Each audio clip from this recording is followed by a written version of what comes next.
Le Journal de la Ville, le premier magazine de l'information provinciale.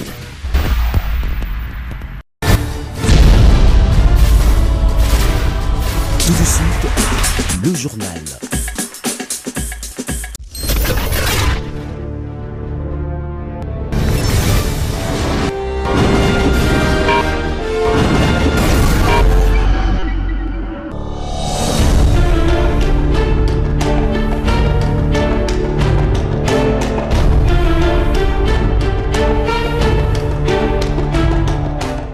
Bon début de semaine à toutes et à tous, mesdames et messieurs. Merci de faire confiance au Journal de la Ville et tout de suite le sommaire.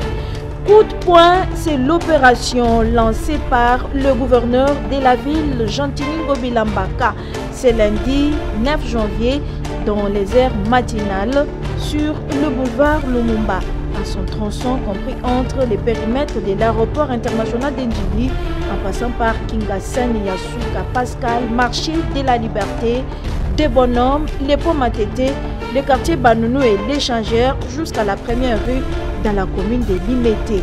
C'est pour assainir l'environnement que cette opération coup de poing est lancée. C'est tout pour le sommaire, mesdames et messieurs. Encore une fois, bienvenue dans ce journal.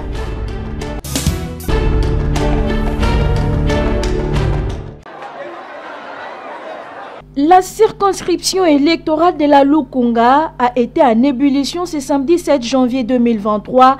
Une file de plus de 100 000 personnes a conduit l'élu national de cette circonscription, le professeur Tony Mwabakazadi, pour répondre à son devoir civique, celui de se faire enrôler. Parti de sa résidence située au quartier Masangambila, la foule l'a accompagné jusqu'au collège Sainte-Rita où il a répondu à son obligation civique, un exercice qu'il a effectué au bureau d'enrôlement de cet établissement scolaire situé au quartier Cité Pumbo, dans la commune de Mongafula à Kinshasa, aux environs de 12 heures. En sortant de ses bureaux, il a brandi sa carte d'électeur. Se livrant à la presse, l'actuel ministre de l'enseignement primaire, secondaire et technique, le professeur Tony Mwabakazadi, a remercié sa base pour l'avoir accompagné avant de l'inviter à suivre son exemple.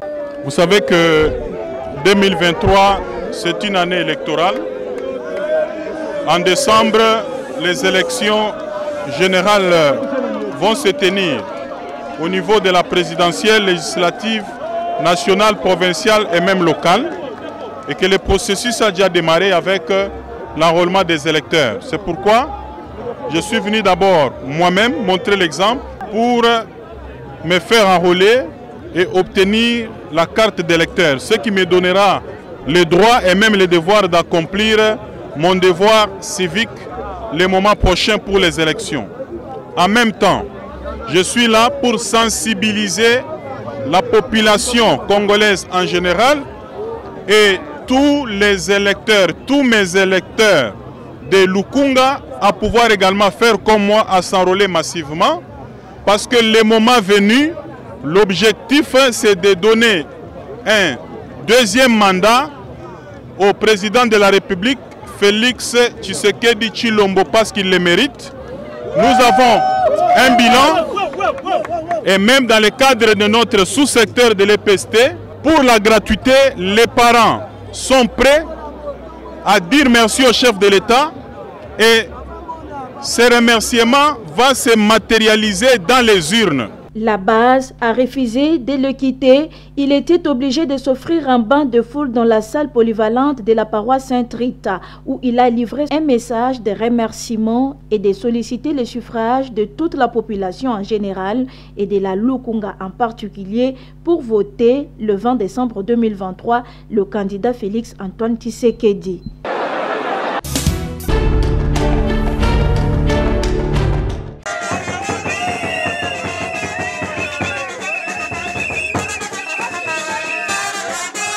La commune de Matete a vibré ce samedi 7 janvier 2023 après la pluie au rythme des fanfares et des chants entonnés par le militant de l'IDPS Matete, venus nombreux pour accompagner le docteur Joël Mundadi, secrétaire national en charge de la santé de l'IDPS, conseiller du chef de l'État au Collège de la Santé et du Bien-être et initiateur du projet Fachi Santé, qui est allé remplir son devoir civique, celui de s'enrôler au centre d'enrôlement de l'ITC Camon au quartier Lokoro.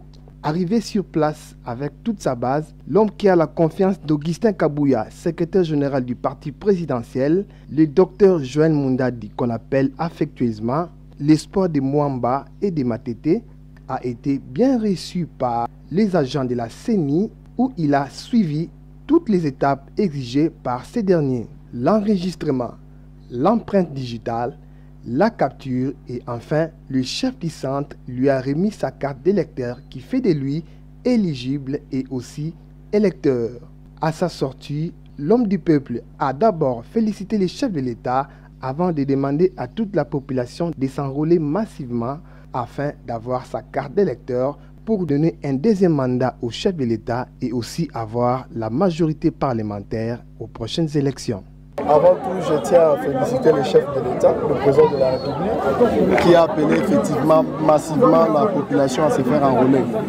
Et en venant ici, je suis venu aussi accomplir en même temps un devoir civique.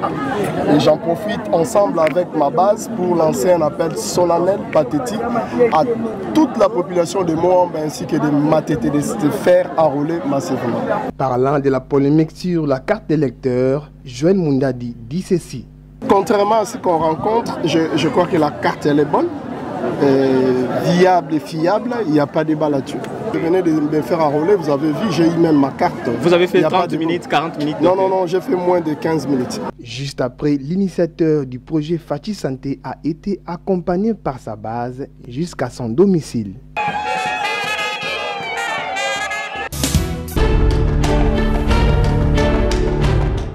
Au revoir l'année 2022 et bienvenue à l'année 2023 à la Maison de la Laïcité de Kinshasa MLK où une cérémonie d'échange de vœux était organisée ce samedi 7 janvier 2023 entre les militants laïcs et ses partenaires. Une rencontre placée sur les perspectives 2023, place et rôle du mouvement laïque congolais. Une occasion pour la Maison de la Laïcité de Kinshasa d'évaluer le travail fourni l'année passée, les actions positives, les difficultés rencontrées et projeter les perspectives d'avenir pour l'année 2023, une année électorale en République démocratique du Congo. Dani Boss Singoma est président de la Maison de la Laïcité de Kinshasa. Nous avons des grands défis pour 2023. Et nous espérons qu'ensemble, en nous mettant d'abord ensemble au premier jour, nous pouvons relever ces grands défis. Et nous annonçons la tenue de la convention laïque de Kinshasa du 23 au 25 janvier 2023, ici à Kinshasa, en partie ici à la Maison de la Laïcité et l'autre partie au centre Wallonie-Bruxelles de Kinshasa.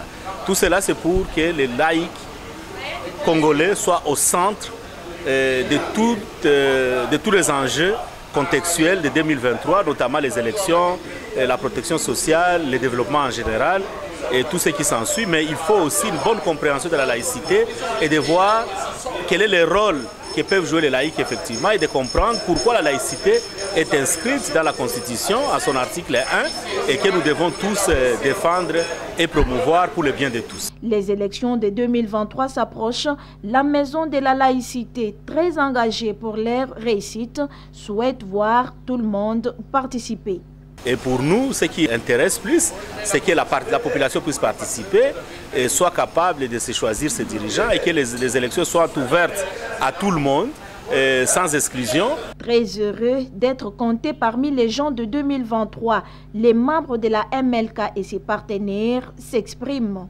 J'encourage la communauté congolaise de s'imprégner massivement à la vision de la MLK, comprendre que la MLK, c'est pour aider la communauté. C'était également une occasion pour les membres de la MLK d'échanger les cadeaux et partager un verre, et c'est dans une ambiance bon enfant. Heureuse année 2023 à la MLK.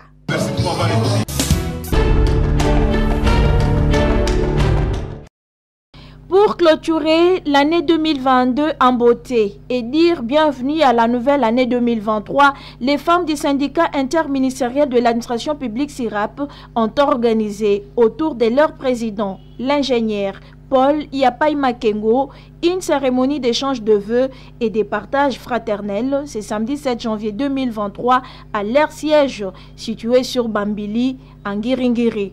Un moment pour les femmes d'ICIRAP d'évaluer leurs activités syndicales réalisées l'année 2022 et projeter l'avenir pour 2023. Elles remercient ici leur président Paul Yapai pour l'encadrement et sa ferme détermination de défendre toujours les travailleurs auprès des employeurs pour leur bien-être. Président Yapai aza Moïse yaba fonctionnaire. Kombo tobengaka yangwana Moïse yaba fonctionnaire. Molobeli yaba fonctionnaire. O sira pazo sa na biso nanzela ya président Yapai. En tout cas, nous ne pouvons que dire merci. En tout cas, un grand merci. Occasion pour la secrétaire générale chargée du genre au SIRAP, Lydie Kalala, de souhaiter une bonne et heureuse année à toutes les mamans SIRAP. Nous lançons le message de bonne année à toutes les mamans, fonctionnaires de l'État et spécialement à toutes les mamans du SIRAP pour l'année 2023. C'est vrai, nous venons de traverser beaucoup de turbulences avec l'année 2022. Nous espérons qu'avec 2023, les choses vont aller de l'avant parce qu'avec SIRAP, nous sommes toujours forts et ensemble, nous vaincrons. Les femmes du SIRAP lancent ainsi l'appel aux mamans à intégrer le SIRAP pour leur développement. Que toutes ces mamans viennent, viennent parce que être syndicaliste, c'est une bonne chose. C'est une bonne activité pour comprendre que au sein de leurs administrations, elles doivent participer dans tout le travail, à lever un peu cette faiblesse, cette lourdeur et puis irrégularité par rapport au travail. Voir l'année 2023, c'est une grâce pour les femmes d'ICIRAP qui se disent prêtes à conquérir l'année 2023 et faire avancer les femmes de l'administration publique.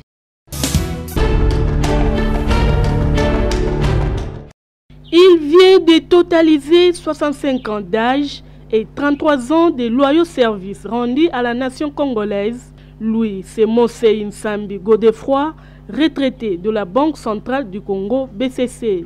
En ces jours de sa fête, il résume son parcours en ces termes. Je venais de fêter mes 65 ans d'âge et 33 ans de loyaux services à la Banque centrale du Congo. Mais avant la Banque centrale du Congo, j'ai presté comme conseiller juridique à l'Assemblée régionale de Bandundu, pas l'Assemblée provinciale mais régionale à l'époque de Mobutu, et puis comme avocat au barreau de Bandundu. Après, j'ai commencé ma carrière à la Banque centrale du Congo en 1990. Une carrière très heureuse telle que je vais la terminer. J'ai été recruté comme chef de bureau, le grade de recrutement du cadre universitaire à la Banque centrale. Après le grade de chef de bureau, je suis passé chef de bureau principal. En tant que chef de bureau principal, j'ai eu la grâce de participer à un concours d'inspecteur de la Banque centrale. J'avais été nommé inspecteur. En 1997, je crois, j'étais passé auditeur senior avec rang de directeur adjoint. En 2013, j'avais été élevé au rang de directeur juridique. Et en 2015, directeur général en charge de l'administration et de cette technique. Brièvement, c'est une carrière qui a suivi toutes les étapes prévues pour passer d'un grade à un autre, du début jusqu'à la fin. Et je suis fier aujourd'hui de prendre ma retraite. Avec son expérience, Mosei Nsambi Godefroy estime qu'il ne faut jamais tromper dans la magouille pour être sûr. Beaucoup de collègues empruntent cette voie, elle paraît facile. Et comme on le dit la Bible, mon peuple périt par manque de connaissances. Et tel que j'ai terminé ma carrière, tel que Dieu m'a délivré du péché de cupidité, s'il me délivrait des autres péchés de sorte, je vous dirais que la porte du paradis serait déjà très ouverte pour moi. Moi, j'ai été traité de pauvre jusqu'à ma mort à la Banque centrale. Parce que je ne voulais pas prendre de l'argent, ni de la corruption, ni des détournements. Malgré sa retraite, ces bibliothèques vivantes restent disposées à servir le pays et partager son expérience. Je suis disposé à servir le pays si on fait recours à mon expertise. Et qu'il soit dit en passant que j'ai bénéficié de beaucoup de formations à la banque. Je suis parmi les agents qui ont bénéficié de plus de formations à la banque. Ce qui m'a donné quand même une certaine expertise. L'expérience accumulée pendant 33 ans de banque fait que je peux encore être utile au pays s'il a besoin de moi. À 65 ans d'âge, Mosei Nsambi Godefroy souhaite les meilleurs à toute la population congolaise.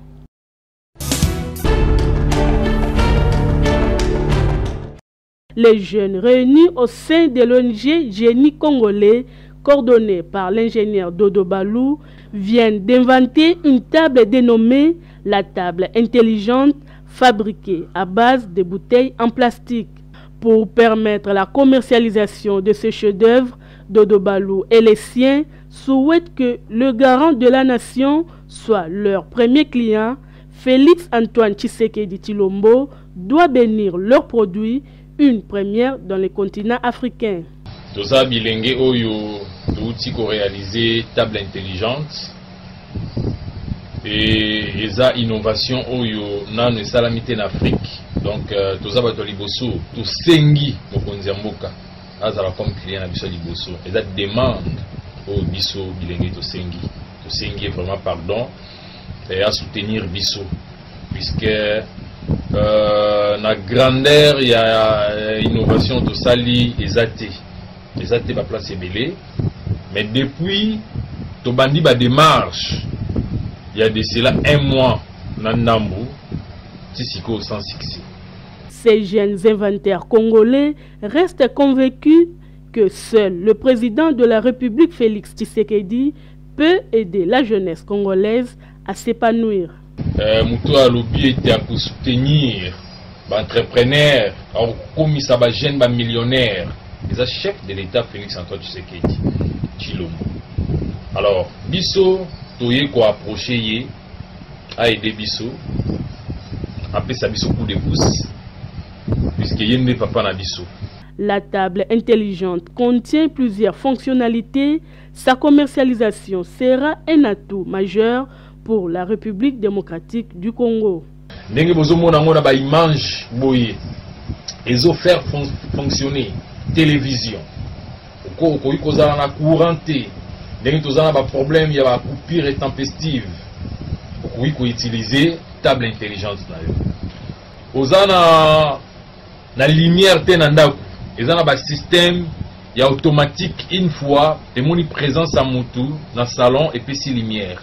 Ces jeunes inventaires congolais espèrent que leur demande sera entendue et qu'ils bénéficieront des soutiens de toutes les autorités, un moyen de permettre à la RDC de se développer rapidement.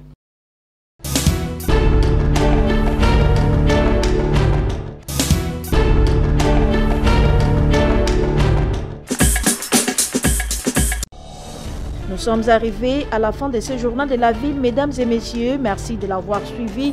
Le prochain rendez-vous est prévu pour ce mardi avec le même plaisir.